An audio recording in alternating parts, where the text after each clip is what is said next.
నమస్తే అండి. ఈరోజు చెప్పబోయే కథ ఇరుగు పొరుగు. రచన కె రాజేశ్వరి గారు. ఇక కథలోకి వెళ్దాము. అమ్మా, శిరీషక్క వాళ్ళ ఇంటికి చుట్టాలొచ్చారో ఏమిటి?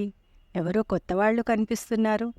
పూజకని కోసిన పూల బుట్టను తల్లికి చేతికిస్తూ అడిగింది సౌమ్య. లేదమ్మా, శిరీషక్క వాళ్ళ నాన్నగారికి నెల్లూరు ట్రాన్స్ఫర్ అయ్యి 2 నెలల క్రితమే ఇక్కడి నుంచి వెళ్ళిపోయారు. ఇప్పుడు ఎదురింట్లోకి వేరే వాళ్ళు వచ్చారు. అయ్యో, అక్క వాళ్ళు వెళ్ళిపోయారా? నేను ఇంకా టిఫిన్ తిని వాళ్ళ ఇంటికి వెళ్దామనుకుంటున్నాను. అయినా ఆ విషయం నాకు చెప్పలేనేదేంటమ్మా? నువ్వు పరీక్షల హడావిడిలో ఉన్నావు కదా అని చెప్పలేదులే. వెళ్ళేటప్పుడు ఆంటీ, అంకుల్, శిరీష, గౌతమ్ నేను మరీ అడిగారు. నీ ఎగ్జామ్స్ కాగానే నిన్ను తీసుకుని నెల్లూరు రమ్మని చెప్పారు. అయ్యో, నేను ఇంకా ఈ హాలిడేస్లో అక్క దగ్గర పెయింటింగ్ నేర్చుకుందాం అనుకుంటున్నాను.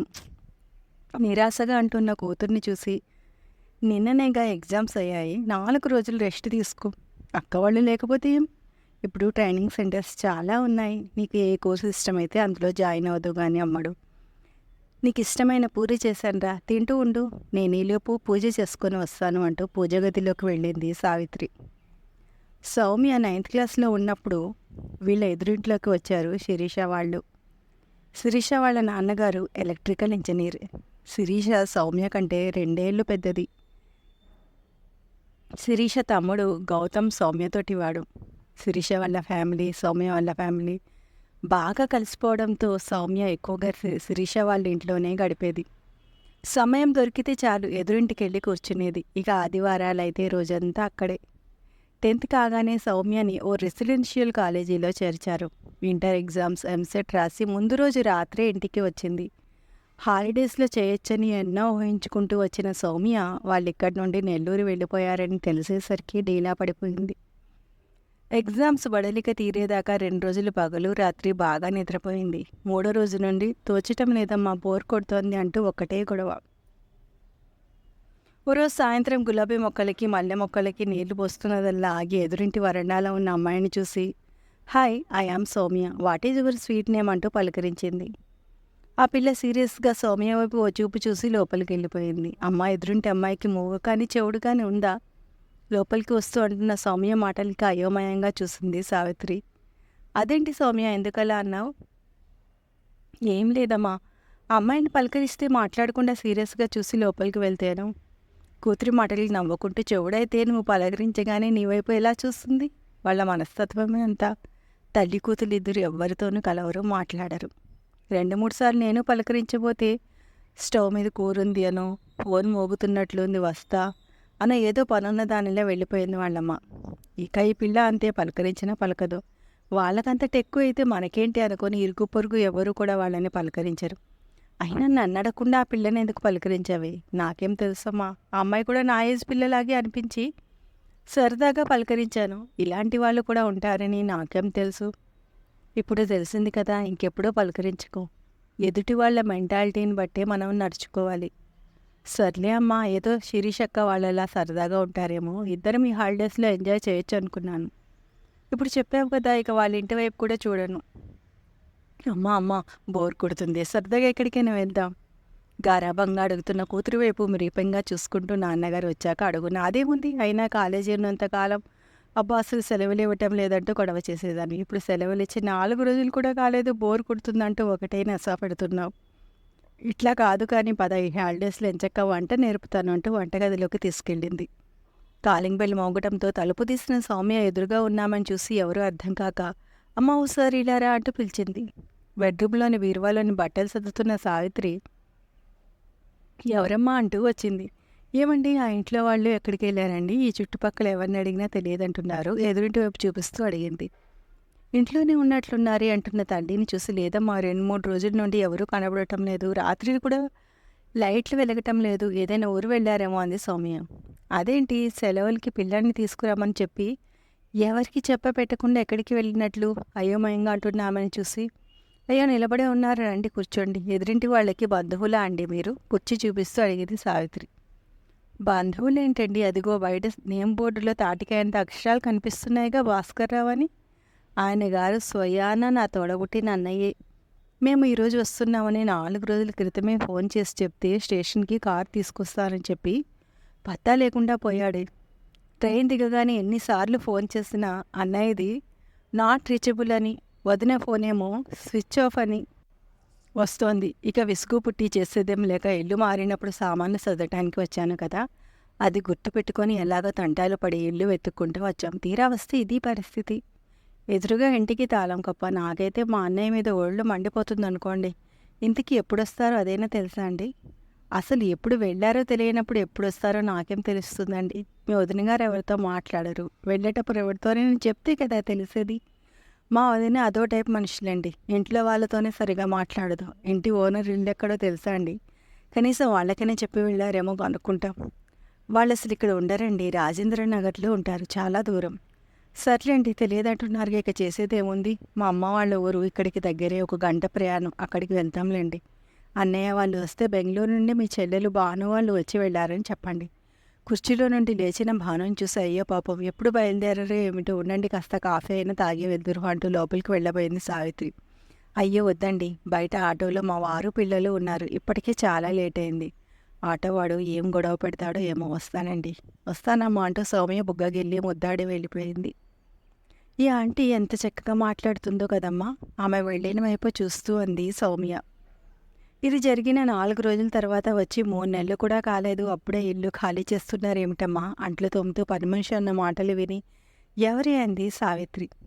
అదేనమ్మా మన ఎదురుంటి వాళ్ళు, మనకెందుకులేవి, వాళ్ళ ఎవరితో మాట్లాడినప్పుడు వాళ్ళ గొడవ మనకెందుకులే.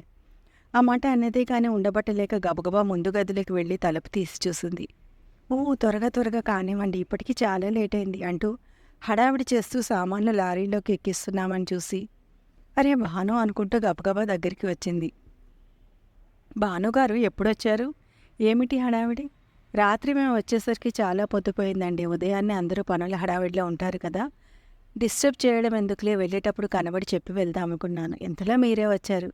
అది సరేనండి, ఇంత హడావుడిగా ఇల్లు ఖాళీ చేస్తున్నారేమిటి? ఏం చెప్పమంటారండి, నాన్నగారికి సడన్గా గుండె నొప్పి వచ్చిందని అమ్మ ఫోన్ చేస్తే అన్నయ్య వాళ్ళు హడావుడిగా వెళ్ళిపోయారట.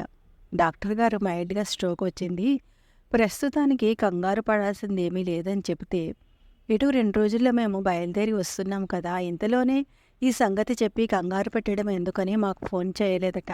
మేము వచ్చేలోగా అమ్మ వాళ్ళని కూడా తీసుకొని ఇక్కడికి రావాలని అన్నీ సర్దుకున్నారట. ఆటో తీసుకొస్తానని బజార్కి వెళ్ళిన అన్నయ్యని వెనుక నుంచి స్పీడ్గా ఉన్న స్కూటర్ గుద్దేయటంతో అంతెత్తున ఎగిరిపడ్డాడట. హాస్పిటల్కి తీసుకెళ్ళి కాలి ఎముక ఫ్రాక్చర్ అయిందని ర్యాడ్ వేసి ఆపరేషన్ చేశారు అన్నయ్యకి. మేము వెళ్ళేసరికి అక్కడ ఇంట్లో ఎవరూ లేరు, అందరూ హాస్పిటల్లో అన్నయ్య దగ్గరే ఉన్నారు.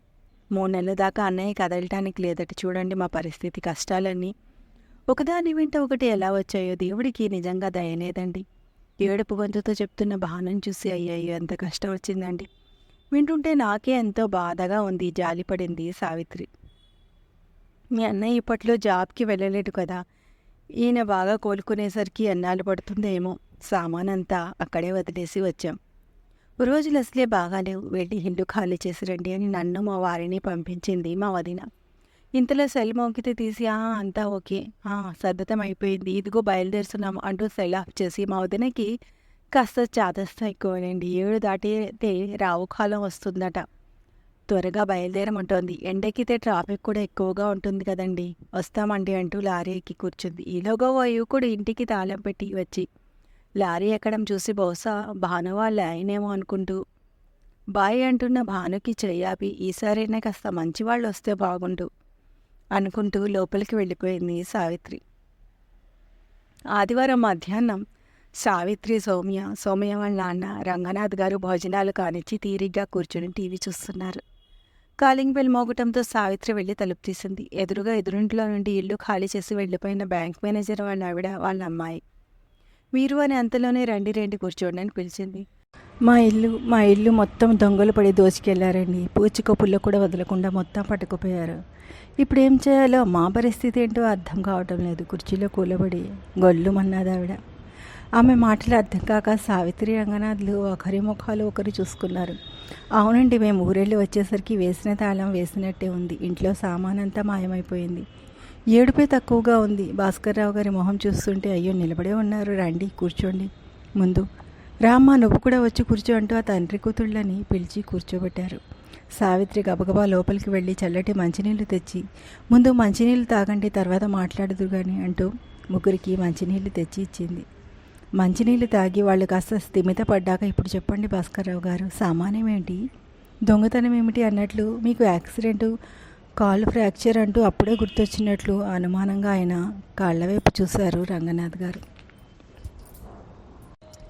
నాకు యాక్సిడెంట్ ఏమిటండి, 10 రోజుల క్రితం ఫ్యామిలీతో సౌత్ టూర్ వెళ్ళి ఇప్పుడే వస్తున్నాం.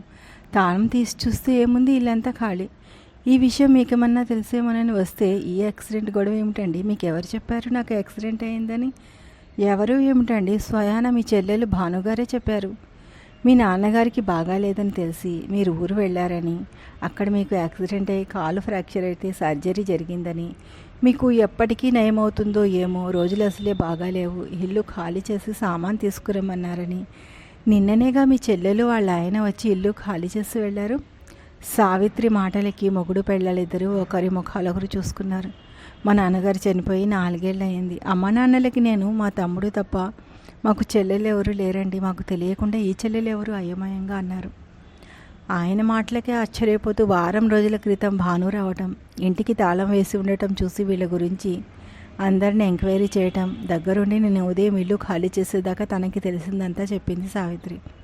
చూసారా ఎంత ప్లాన్డ్గా చేశారు, ఇంటికి తాళం వేసింది, ఇంటి ముందు నేమ్ బోర్డులో మీ పేరుంది, ఆ పేరు చెప్పి అనుమానం రాకుండా వరుస కలిపి ఇరుగు పొరుగు వాళ్లతో మీ అటాచ్మెంట్ గురించి ఎంక్వైరీ చేసి, మీ ఇంట్లో వాళ్ళు ఎవరితోనూ ఎక్కువగా మాట్లాడారని తెలుసుకొని చాలా తెలివిగా నాటకం ఆడి దొంగతనం చేశారు.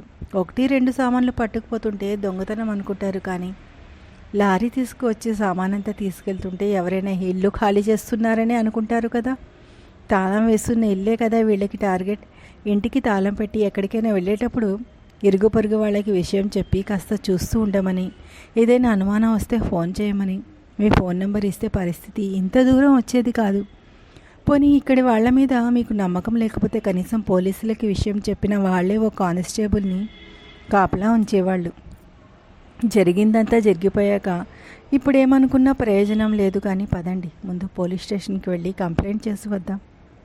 చేసేది లేక ముఖం వేలాడేసుకొని రంగనాథ్ గారిని అనుసరించారు భాస్కర్రావు గారు. ఇంతేనండి కథ నచ్చితే లైక్ చేసి సబ్స్క్రైబ్ చేసుకోండి. ఇటువంటి మరిన్ని మంచి మంచి కథలను వినండి.